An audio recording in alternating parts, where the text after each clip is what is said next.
एकातिर राष्ट्रवादी कित्ता, अर्कोतिर विदेशबाट आयातित व्यवस्था मान्ने कित्ता। आज त्यो परीक्षा सम्पन्न भएको छ। कुन कित्ता कहाँ उभिएको छ त्यो स्पष्ट भएको छ। नेपाली जनताले देखेका छन्, आज सिङ्गो संसारले देखेको छ राष्ट्रवादी कित्ता कहाँ छ र विदेशबाट आयातित व्यवस्था मान्ने कित्ता कहाँ छ।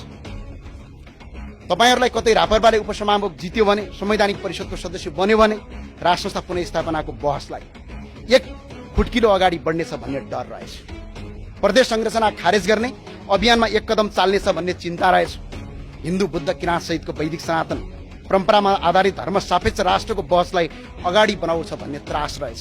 सायद तपाईहरुलाई लागेछ हामी तपाईहरुकै डाइभर्सिटीमा बसेर मुलुकलाई राष्ट्रवादी दिशातर्फ अघि बढाउँछन् कि भन्ने डर र तपाईहरुकै मुट्टुभित्र बसेर आयातित विदेशीहरूले ल्याएको आयातित व्यवस्थाको धड्कन बन्द गरिदिन्छौ भन्ने त्रास रहेछ। तर आज यस संसदको रोस्टरमा म स्पष्ट भन्न चाहन्छु, यो काम हामी तपाईहरुसँग मिलेर पनि गर्न सक्थ्यौं र गर्थ्यौं पनि। हामी पद पाए भन्दैमा पछि हट्ने थिएनौं। राष्ट्रको पहिचान स्थापित गर्ने महाअभियानको कदम अगाडि चाल्ने थियौं र तपाईहरुको सहकार्यको बाटो खोज्थ्यौं र साथमै लिएर अगाडि बढ्ने थियौं। तर खैर, सायद तपाईहरुको बाध्यता थियो, सायद तपाईहरुलाई त्यस्तो निर्णय गर्न बाध्य बनाइयो। हामीले त्यो अवस्थालाई बुझ्छौं।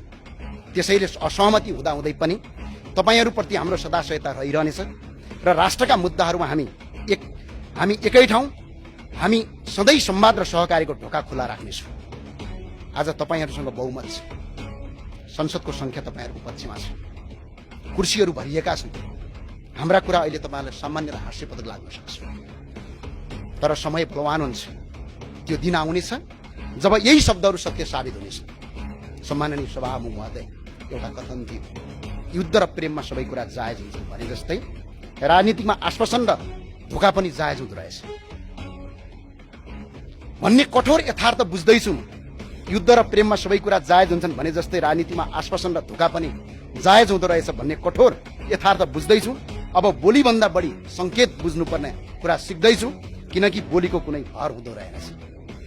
पार्टी र विचार फरक भए पनि मैले सधैँ आदर्श मानेका व्यक्तित्वबाट सिकेको यो राजनीतिक संस्कारका लागि धन्यवाद व्यक्त गर्न चाहन्छु। सम्माननीय सभामुख महोदय, बलियो प्रतिपक्ष बिना कुनै पनि सरकार दीर्घकालीन रूपमा सुरक्षित रहँदैन। प्रतिपक्ष बिनाको सरकार त्यति राम्रो हुँदैन। प्रतिपक्ष बिनाको कुनै पनि सरकार दीर्घकालीन रूपमा सुरक्षित रहँदैन। बलियो प्रतिपक्ष नै प्रजातन्त्रको सुन्दरता हो। त्यसैले हामी संख्यामा कम भए पनि विचारमा बलिया छौं। हामीले यो संसदको बलियो प्रतिपक्षको भूमिका खेल्नेछौं र प्रतिपक्षमा रहन्छौं पनि। प्रजातन्त्रलाई फुल्ल र फुलाउन, अझै सुन्दर बनाउन अहम भूमिका खेल्नेछौं। प्रतिपक्ष बिनाको सरकार नुन बिनाको तरकारी जस्तै हुन्छ।